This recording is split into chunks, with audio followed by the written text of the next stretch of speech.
breakfast puppies? This podcast contains adult language and content and is meant for mature audiences. Listener discretion is advised. You're listening to the Glitterbois.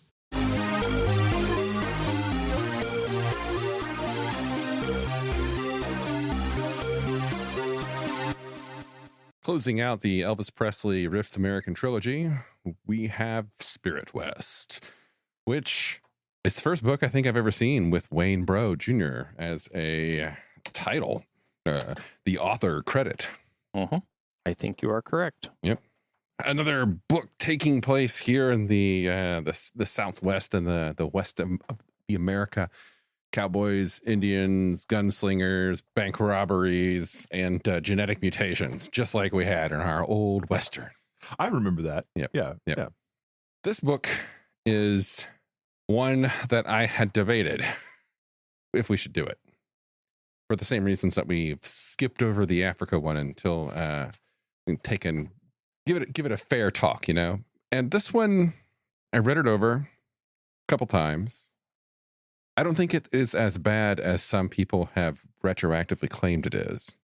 So when you open up the book and you get into it and you gotten past the table of contents and all that, on page 9, you start with kind of what their vision was in the introduction from both Wayne and from Kevin, and how, at least to their thought process at that time, they are doing some due diligence to try to present this in a positive, accurate light, which by lenses today could be difficult. Lenses then take it with, give them some liberty to be gracious with them to that they were trying. Yeah.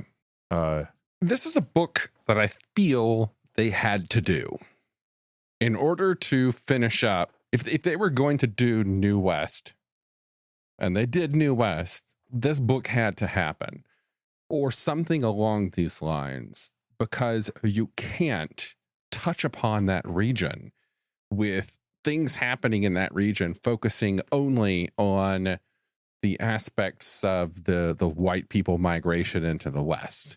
Like, you can't just glamorize the gunslingers and the cowboys. You also have to recognize the cultures of the people that were there before our cowboys invaded. And this book had to happen. And the opening bit, the introduction, the words essentially come out and say that, like, we wanted to do this in order to show the rest of this region and to give it a fair look. And I think they did well. Like, none of this comes out as exceptionally racist, in my opinion. There's a lot of vagueness. They touch on how a lot of the tribes have evolved, have merged, have changed, how old ones have vanished and new ones have come to light. They do the same thing that they did in South America by bringing out the old gods as new entities. This is actually, in many ways, this feels like the Rift's South America take on the Native American West. And they are kind of creating their own mythos for all of this, because Native Americans, it's not one people, right? Yeah. It's thousands of different organizations and groups of people. Yep. And they're basically saying, we know that, but for the simplicity of a game, this is how we're setting this field, and follow us on this story of how we're doing it. They have a lot of buildup and background material, some really good, some fiction, some interesting stories on how they're telling their story, the origin story, kind of the return. When I first read this, I was like, oh, so they got a bunch of power. Like, when the rifts came, this is actually not a horrible thing for them in some ways, for the different tribes and the shamans. All of a sudden, they could actually cast big magic. Well, it was kind of like, fucking finally. Yeah. And they go through that story, and then they talk about that. I would say that my biggest complaint from the start is that there's only 32 pages dedicated to the actual setting component. As with Skyscape, this is largely a stuff book.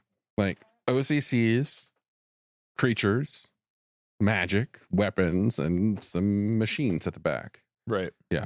I mean, in each of these collections of OCCs and things are peppered with inspirational fodder for you to include them in games, but largely it runs that it's that conflict between, like, we're gonna Palladium, we're gonna make a new book, and our fans want stuff. They want lots of stuff, and we have all these cool ideas for stuff, but we ran out of space for the setting. Right. Yeah. Right. Yeah. Only, I mean, they talk about, I think I enjoyed and have used in my games kind of the breakdown for the different, not tribes or peoples, but the different types and how they interpreted the world. The modern, the traditionalists, the pure ones, the renegades, and gives you their own schisms and their own breakdowns inside their own organizations. And they don't necessarily look down at each other about it. Just that was their viewpoint on how things went, and the different walks in their lives.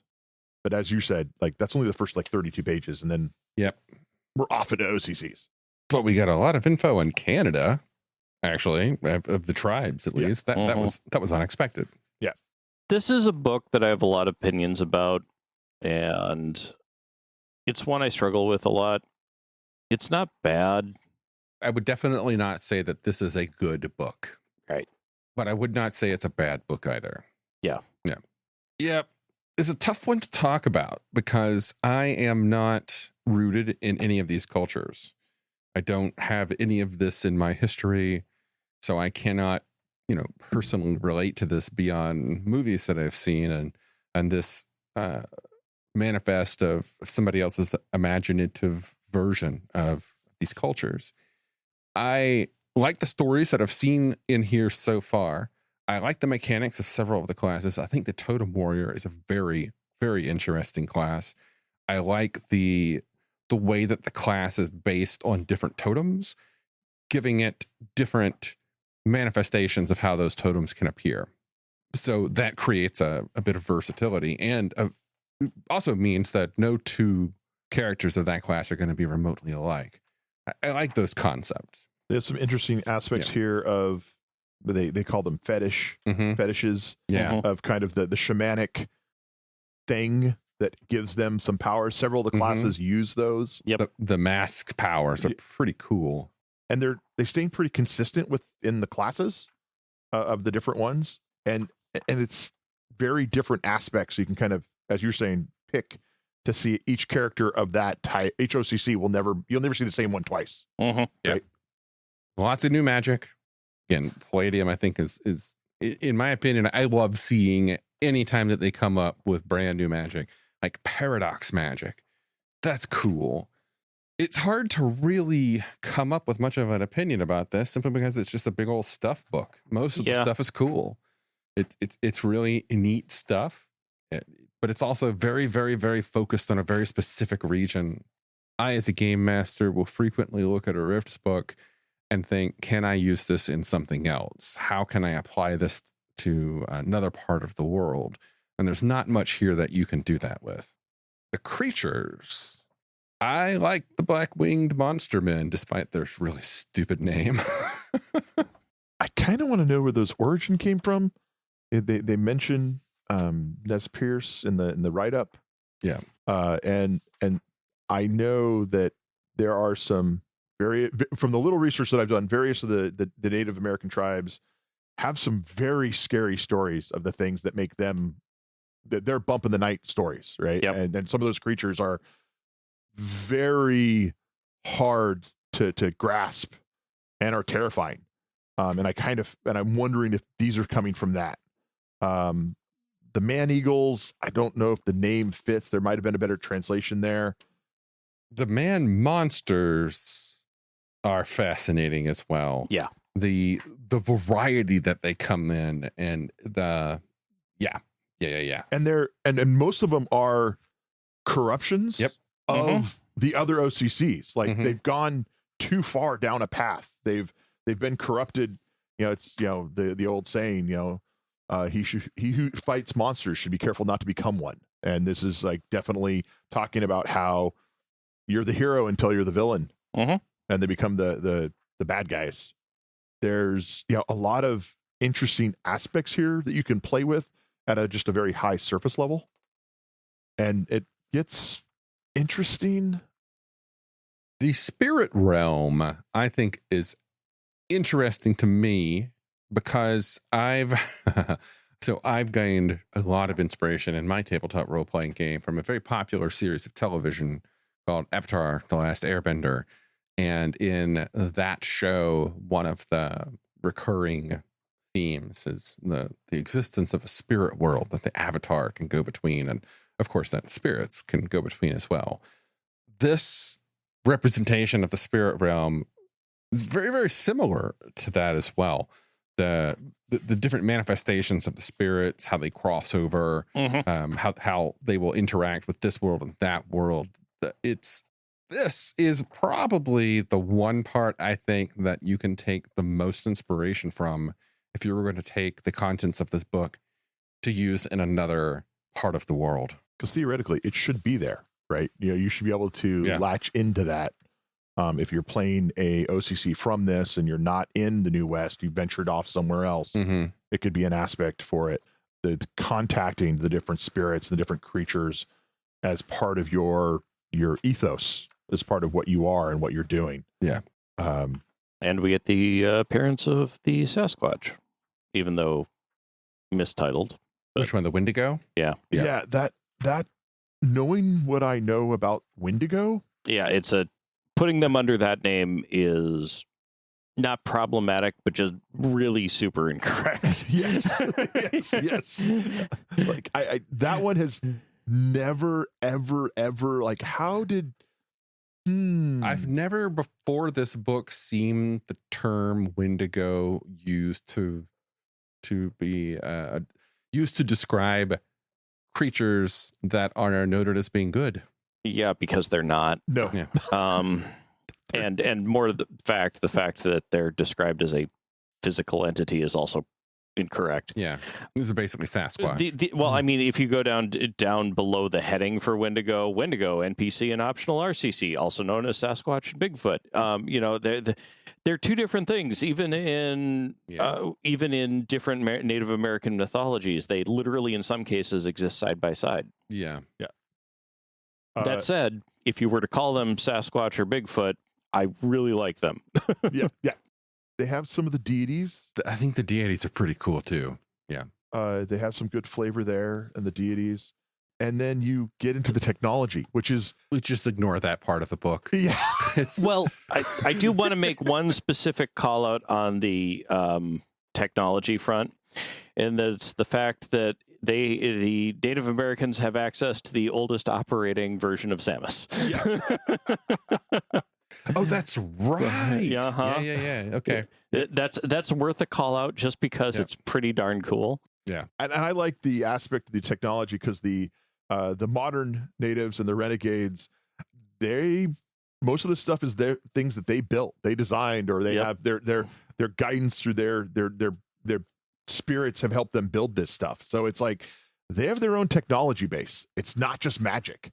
Right? Yeah. So you could have spirit warriors coming at you with magically enhanced horses and magically enhanced lances. Oh, and a wing of Samus fly by. You're like, wait, what? What? What was that? Yeah. I just think the technology looks a little dumb in this book. It doesn't fit from that perspective. Yeah. So, but and then the last few pages of the book are some of the government, the regions. It's very minimal information. Yeah. I recently tried to use this book in a campaign. I tried to use it in the game that Buckley you were in. We called it the Popsicles campaign. Yep. In that campaign, I wanted to include the presence of 3 nations: the Pawnee, the Comanche, and I forget who it was that I had to the west in the mountains. Paiute or Ute? No. It was that's the tip of my tongue. Anyway, tried to include these 3 cultures, and I spent a lot of time looking over this book. It's like, okay, find all the references I can to these regions, and it just wasn't much information. Nope. Yeah. I had to make a lot of it up. Yeah. And, unleash your imagination and all that stuff. But That is a definite negative quality of this book. It has more than Skyscape did. Mm-hmm. It might even have more setting information than the complete role-playing game known as Chaos Earth. Yeah. But it's still, I didn't find it to be enough information to really bring these cultures forth into the game. And especially given that this is, shall we say, the sister volume for New West. Yeah. Yeah. The fact that the Blackfoot are not mentioned almost entirely, given their strong presence in Colorado, was kind of like a, huh? I as someone who grew up on the Oregon coast, and I look at the Northwest tribes, there were more tribes than that within 25 miles of where I grew up. Oh, yeah. The modern Grand Ronde Reservation at one time had 90 different languages and just shy of 85 different tribal groups on it. Now, so, yeah. I will go back to what we said at the beginning, is this book was done in 97. Mm-hmm. They're game designers, not anthropologists. Right. And and not to give them, well, no, I would give them a pass. They're like, we did what we could. Here's our references. If you don't like these references, here you go. Yeah. And maybe these references now, as happens, aren't good. Right. And so they're not going to catch everything. No. Should we ask the question how maybe they should have approached it? Well, without taking this too far on a tangent, you have to set these side by side with other products that were currently on the market at the time. Shadowrun fundamentally did a far, far better job of research and portrayal by doing the Shadowrun high-level macro, don't drill down too deep on mechanistic structures. Did a far better job on cultures and actually interpolating historical trends within the cultures to their modern present forms. I think they did a little bit better job of balancing traditionalist views versus non-traditionalist views within various cultures. So, I mean, there were other presentations of this. This is not bad. I have seen before, during, and after the period this book was written, far worse portrayals of Native Americans.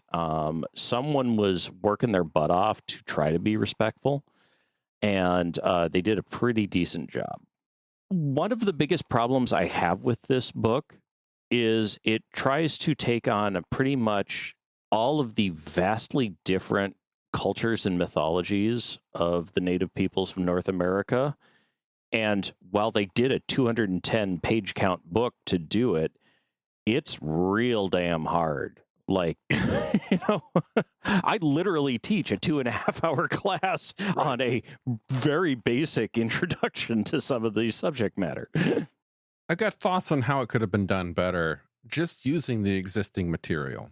Yeah. We talked in the New West episode about how the cloud magic, the Lin Srial probably should have been put into Spirit West. And yeah, actually, I think so. Mm-hmm. And I think that the renegades and the technological aspect of the Native Americans in this setting should have been removed from Spirit West and put in the New West book. Yeah.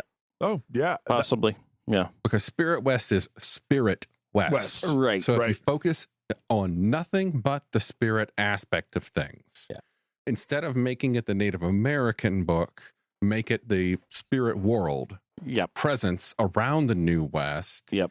Of course, given that the Native Americans have been here the longest, simply by nature of being here throughout generations, they would have a closer connection to the spiritual presence of the region. Which makes sense. Yeah. I mean, I guess the greatest criticism I have for this book is it falls into the trap of the traditionalist modernist split in Native American culture, which is fundamentally a thing that never has existed.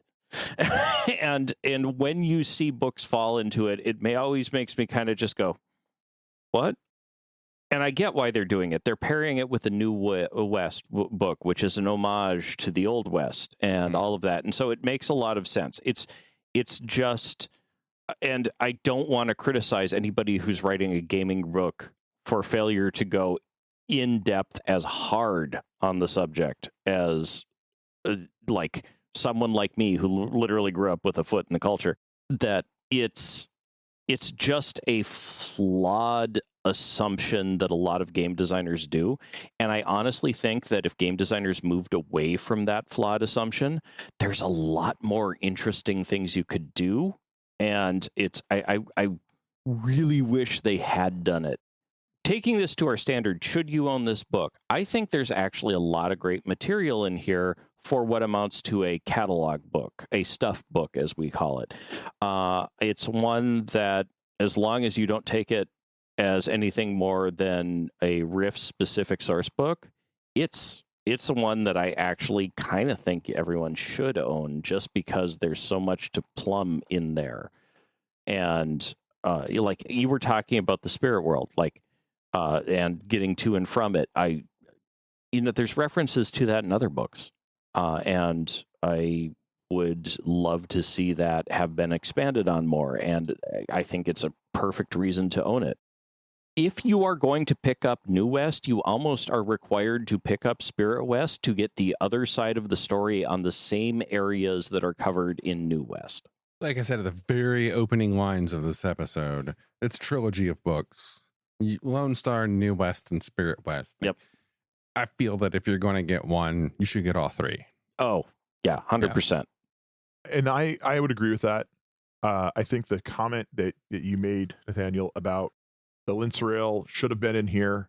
The traditionalists and the renegade, or excuse me, the moderns and the renegades could have been in New West. And the robots. And the robots. I could have tied it all together much nicer. Yeah. I think along with kind of the split that you're discussing, they could have maybe tried to simplify, in some ways simplify and basically say, these are the ones that survived. Yeah. We're not going to give you 5 or 6, 7, 8 tribes for every. These are the 10 that survived. And we're sorry, we're not trying to pick favorites, but these are the ones that survived. This is how they're doing. This is the nations that rose or they combined, right? Yeah. The one thing I would have loved to have seen them done is not go for the overarching treatment they did and literally concentrate on the core New West and gone deeper in that. Yep. Like, you have 85 different tribal groups in that particular slice of the country that is the Rift's New West. Right. Because even though it's mentioned in New West, let's be real, Washington, Oregon, Canada, or California really aren't in there. No. And they're making nods to southeastern tribes and such. And I think maybe concentrating a bit would have been better. But overall, great. It's a good book. Well, like you said about Shadowrun, I was super steeped in Shadowrun for a long time. And Shadowrun, I think, did a better job of personifying the Native Americans of that time. But one thing that they did to make it simpler was they turned them into individual nations with greater power. And then they just focused on those nations while, whenever they would dive into the nations, they would then talk about the councils that broke down. But in Shadowrun, ultimately, it all broke down to what the Sioux, the Ute, the Pueblo, I forget. There are just over 30 different polities of Native Americans in Shadowrun. Also, Shadowrun benefited from Native Americans from the onset being a core component of the world. Right. So, well, at least I know in North America, let's see, there were 6. So let's see, there was UCAS, Cas, Aslan, Pueblo, Sioux, and Ute. I think were the 6 the treaty nations. So and everything else broke down out of that. So, as a part of the 3, you need it. Yeah.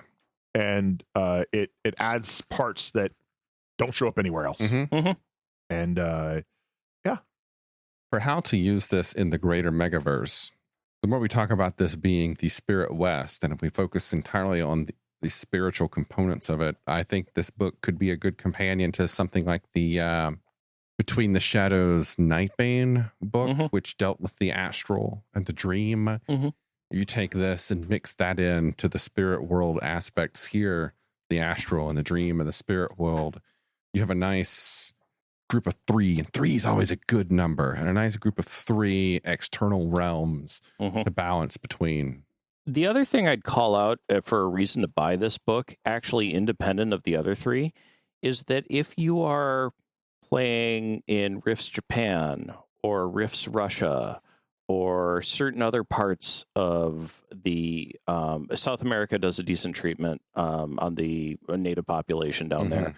But other places where the other books didn't really bend into, like the Anui or the many different groups of Siberian peoples, you can take Spirit West and pull templates out of it that you can use for traditional peoples in other parts of the world, and that's another place to use it. Like when I ran a Rifts Russia game, I grabbed Spirit West in order to do Siberian and traditional Finnish individuals. You know, it's you have to do some tweaks and turns there, but not a heck of a lot. Well, folks, please stop by our Discord and join the discussion. This is one that I think we'll get a lot of conversation. Yeah. Looking forward to see where that goes. We will continue with this World Book saga very soon. Thanks for listening. Starships, magic, mystic martial arts, romance. All of these can be found in A Cloak of Blades by Isaac Scher. You might have heard my name before. I've done a lot of voiceover work for Breakfast Puppies. And I've recently released my first novel. It's available on Amazon as an ebook and paperback, and you can get it for free if you have a Kindle Unlimited subscription. I do hope you'll support my work as you're supporting Breakfast Puppies, and it's been a pleasure talking with you today. Have a good one.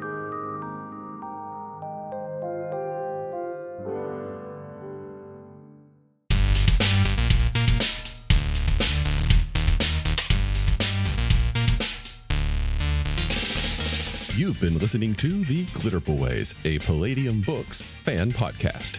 Glitterbois, Rifts, the Megaverse, and all other such topics are the property of Kevin Siembieda and Palladium Books. Please buy all their stuff and help keep them in print and making more games. You can order directly at palladiumbooks.com, and their entire catalog is available digitally at Drive-Thru RPG as well. Our opening music is 8-Bit Bass and Lead by Furby Guy from freesound.org. This closing music is Caravana by Philip Gross, available at freemusicarchive.org. All sound effects used are self-made or acquired via Creative Commons Zero license. If you like what you have heard, find us on Twitter and Facebook as The Glitterbois. That's BOIS. And check us out online at breakfastpuppies.com/glitterbois. And also join us on the Breakfast Puppies Network Discord at breakfastpuppies.com/discord. And if you want to help us out, please spread the word and help us build a community. Thanks again for listening. We'll catch you next time.